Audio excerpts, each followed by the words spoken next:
The Extraordinary Phenomenon Investigations Council presents Epic Voyages. Come join us as we enter and experience the great mysteries of the world with tonight's host, William Puckett.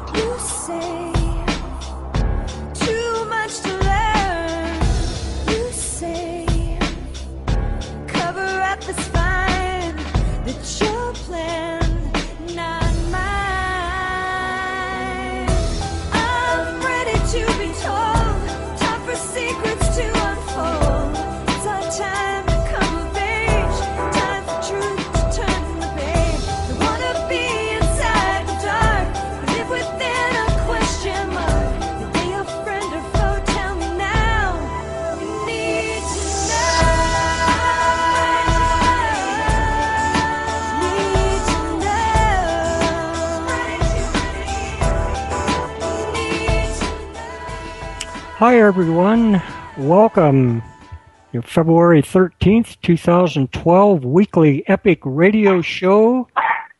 I'm your host, William Puckett.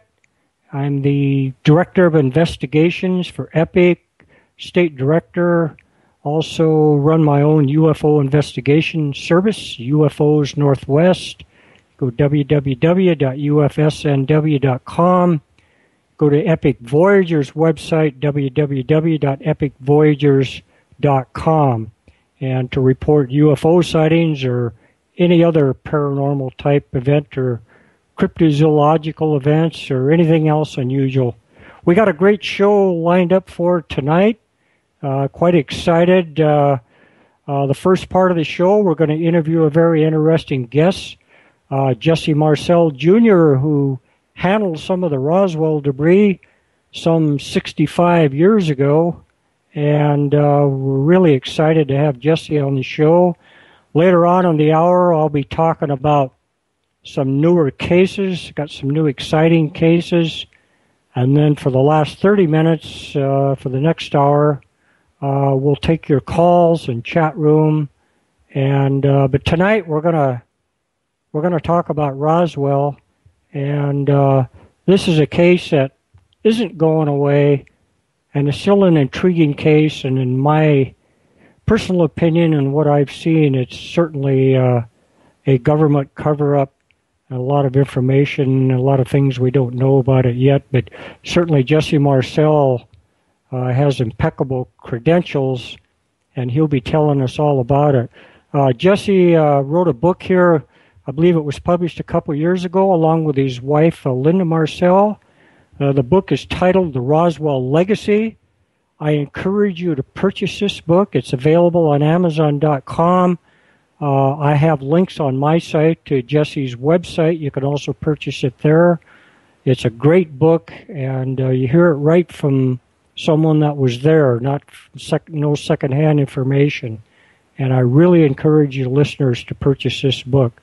Tonight I'll be interviewing Jesse about different parts of his book, and so anyhow, I do encourage you to get this. And anyhow, a few brief words about Jesse. He really needs no introduction. He's got impeccable credentials. Jesse was born in 1936 in Houston, Texas. He's a retired military officer.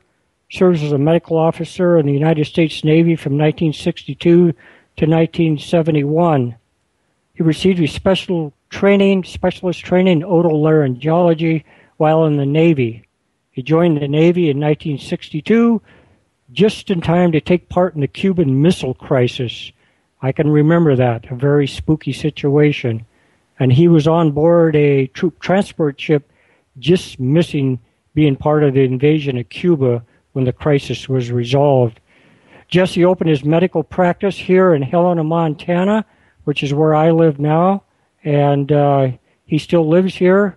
He opened the practice in 1971, joined the Montana National Guard as a medical officer in 1975, earning his flight surgeon wings in Fort Rucker, Alabama. During his career in the National Guard, he was appointed state surgeon, retired from the military a second time on his 60th birthday in 1996, and he was in Operation Iraqi Freedom In his return to the military in September of 2004, he spent 13 months as a flight surgeon for the 189th Helicopter Battalion in Iraq, having spent his 69th birthday there. He logged in 225 combat hours in Black Hawk helicopter, and he is currently employed by the VA hospital in Fort Harrison, Montana. So with that, I'd like to welcome Jesse and Dr. Jesse Marcel Jr. Jesse, good evening, and I hope everything is fine with you in this cold Montana night. Well, good. Well, that's pretty impressive. I appreciate your words there. Actually, I'm retired from the VA right now. Okay. I'm medical retired, because of problems that are incurred in Iraq. So, fully retired from both military and medicine. All right. Well, first off, Jesse, I would like to commend you, congratulate you on your years of service in the military. We certainly are grateful for all the sacrifices that you've made, and also your father, who's I read your book, and he had an outstanding service record. So with that, I really would like to congratulate you. Well, first off, I'm really excited about your book, and I'm kind of just go through some pretty high points of your book. And first off, regarding your father, Jesse Marcel Jr., I'm sorry, Sr., kind of, you listed some documents in your book about, his qualifications, and, he was in the Pacific with the 509th Bomber Group, working on, when they dropped the atom bombs in Japan, and his intelligence officer training, kind of highlight his credentials and that you mentioned in your book. Well, he was the intelligence officer for the 509th Composite Bomb Group, and that was a unit that dropped the bombs on Hiroshima and Nagasaki, and these were all hand-picked officers who were impeccable, had impeccable credentials. He went to radar school. He went to intelligence school. As a matter of fact, he was one of the intelligence school's teachers. So he has plenty of background for his activity in the 509th. Like I said, they're a hand-picked group, and he helped end the war. Yes, I did note that he was an instructor there, and thought that was very interesting. Didn't he retire as a colonel eventually?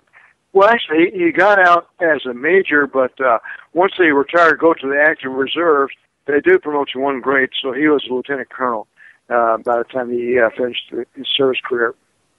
Okay.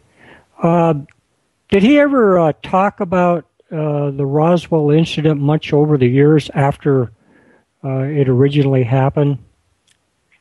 Well, as it happened, he helped collect some of the debris from the desert out of Roswell, and he brought the debris home. That's where I got into this thing, because he wanted me to see this. And then the next day, he, under Colonel Blanchard, who was the base commander at the Roswell Army Air Force Airfield, he flew the debris to Fort Worth to General Ramey for him to see it.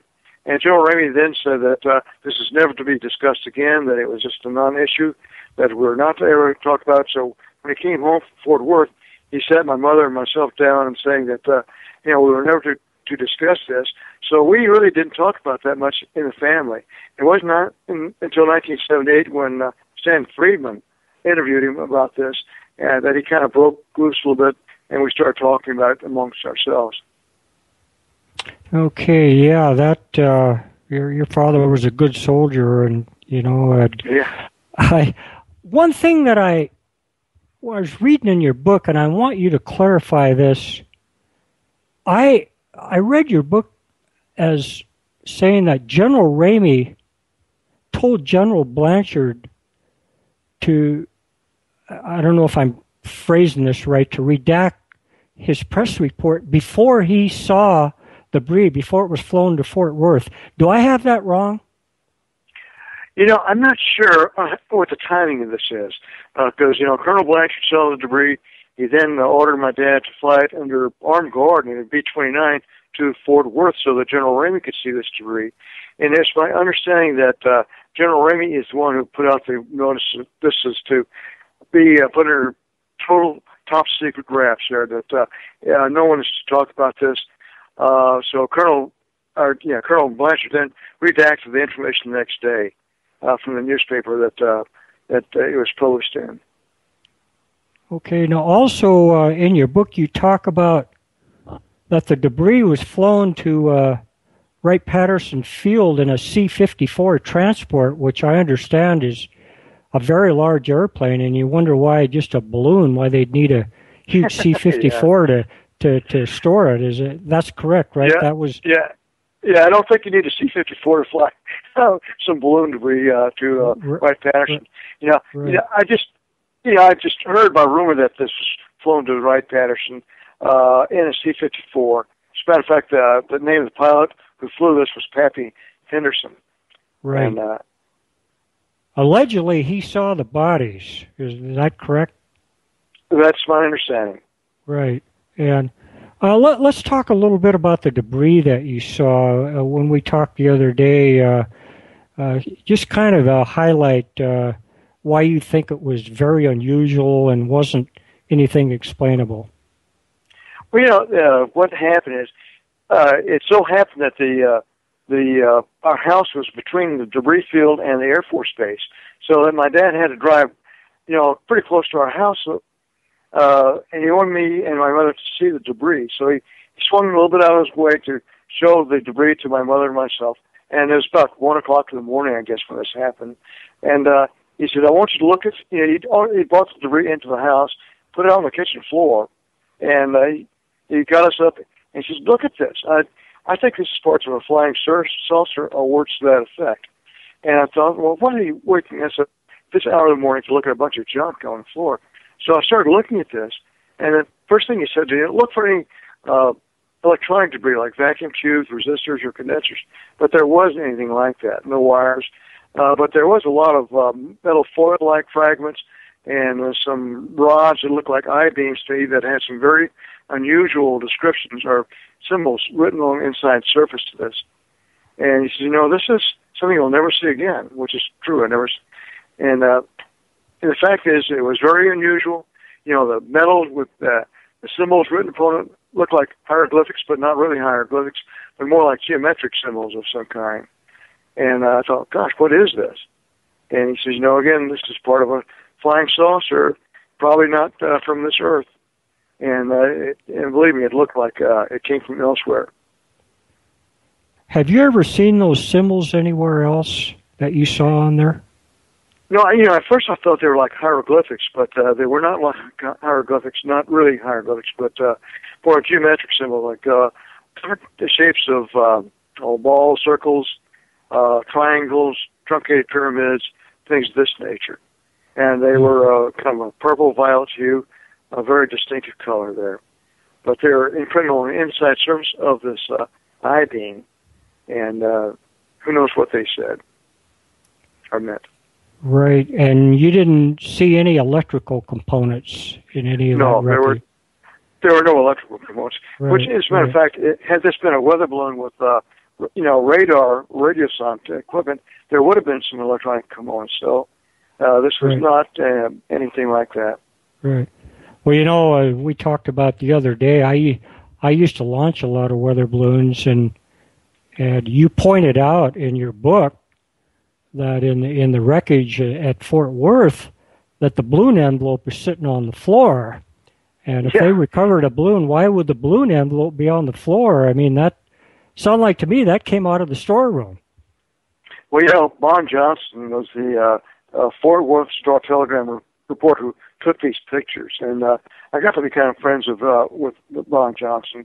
And the pictures that he took were that of a weather balloon.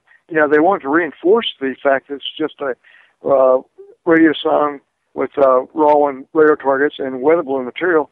So they put this balloon envelope in the background there to to reinforce the fact that this is just a weather balloon, nothing more to it.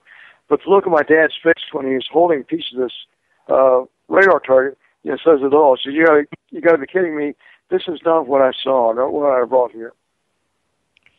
Yeah, that's. I know when I launched weather balloons, we used to take the balloon out of the envelope and inflate it. We used hydrogen, and then we'd calibrate the radius on, and then launch it and track it. And there's always a little bag there that if people find it when it pops, to put it in a mailbox, and they rebuild the radiosons.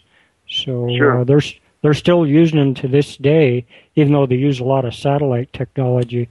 Let's talk a little bit about Dr. Charles Moore, who apparently supervised the Mogul project. And you said you met with him and that he showed you a Mogul balloon, and of course that was the second or third, I guess, after the flying saucer and weather balloon, the third Air Force explanation.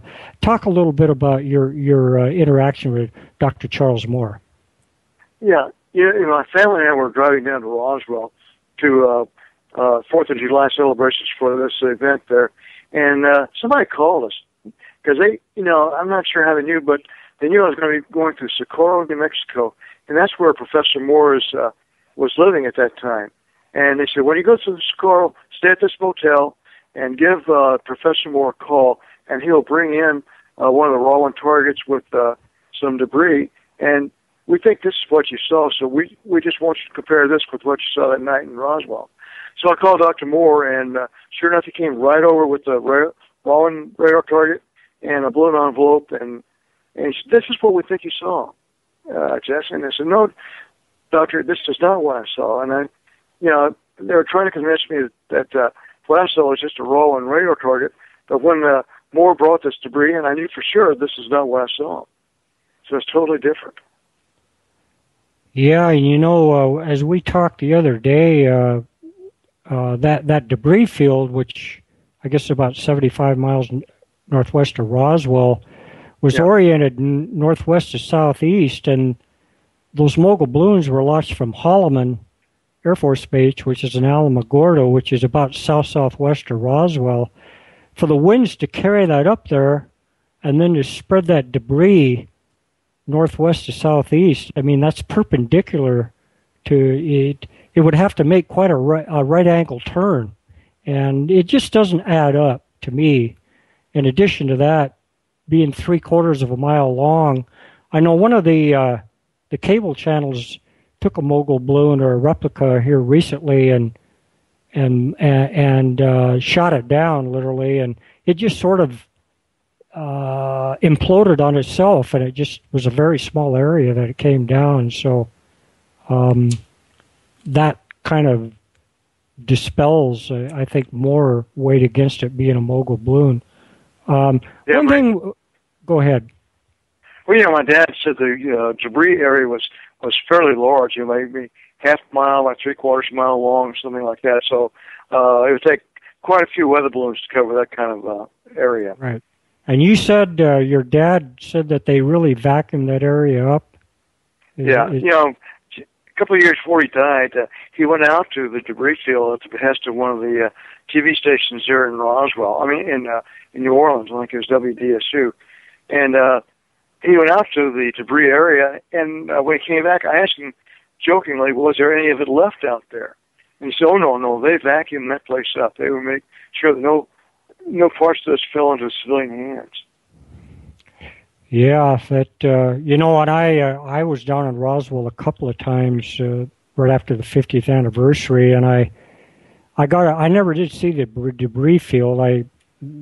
It was some problems getting out there because of the rain, but I went over to the alleged crash site, which is southeast of where the debris field, allegedly this thing was coming down, and you can see this Aurora, and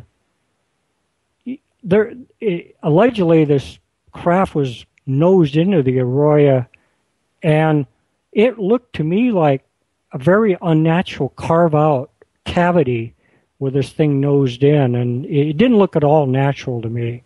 And I was struck by that. I took several photos of it. So, well, so you think this was an extraterrestrial spacecraft that crashed there, right? I'm not trying to put words in your mouth. But. Yeah, no, I'm convinced of it. Apparently, there was two areas where material was found. There was the primary debris field that my dad picked up, along with a bunch of other guys, but the main body of this craft came down some distance away, and the bodies, if we were there, and I think they were in that secondary site. So my dad never saw the bodies because they kept the areas, separate. Two different people went out to collect debris from these areas there. Right. So, well, allegedly, Mac Brazel, the rancher that originally found the debris, there's speculation that he may have seen the bodies. I don't know if that's true or not, but he apparently was debriefed for quite a long period of time. And do you know anything about that, or have you heard that too? Well, just from what I read, I think that he did see the bodies. Apparently, he talked to the radio station director out there, in an interview, and he said, as he was leaving the station, he said, they talk about little green men. He said they weren't green, so that would indicate that he did see some bodies there. Right. Well, I had the opportunity to talk to Paul Davids, producer of the movie Roswell, which I would encourage listeners to watch. And real nice guy, and we talked a little bit about the movie and some of the other productions that he made, but I saw him at a MUFON conference. One thing that we talked about the other day, I showed you when I was working with the History Channel in the UFO Hunter series. They asked me to collect the weather data for July 1947 at Roswell Army Airfield, and noted that on July 6th, which is right around the time, I guess, before the cover-up was orchestrated, there was no weather observer on duty all day long, and I found that to be a bit unusual. The only base in the United States or in the world with nuclear weapons and with thunderstorms in the area, as the weather data showed, that there wouldn't be a weather observer on duty. Certainly there's aircraft going in and out of there on a regular basis. Do you think that's pretty unusual? It would be, because, maybe on July the 4th, everybody's taking time off, but on July the 6th, though, they were back on full duty. And believe me, like you were saying, the weather out there is quite unpredictable. Severe thunderstorms can happen at any time. So you need to have weather people on duty at all times at that point, because they were flying, strategic aircraft like B-29s in and out of there. So you want to have the weather information for the aircraft. Yeah. Yeah, one wonders, maybe the guys in the tower saw something they weren't supposed to, so they just had to redact that whole thing. I just found that to be quite unusual. Yeah. One thing that struck me in your book that is very interesting, you apparently got a phone call from a government official, and you traveled back to Washington, D.C., and met with this gentleman in the Capitol building, and I thought that was quite interesting. Would you like to talk about that some? Well, yeah, I was going to a meeting in Washington. As a matter of fact, it happened to be a UFO meeting, and a couple of days before I left there, my office secretary intercepted a call from somebody in Washington saying that he needed to talk to Dr. Marcel. And she said, well, he's busy right now. He said, well, no, you tell him I need to talk to him right now. And so apparently they knew that I was going to this meeting. And he said, when you get here, doctor, I want you to give me a call, and we need to get together and talk about the Roswell thing. So when I flew into Washington and checked into the motel, there was an answering machine that said, with a message on it saying, for me to call him, and with his number. So I called him and said, doctor, we need to get together tomorrow at such time, and meet me at the Capitol building, U.S. Capitol building.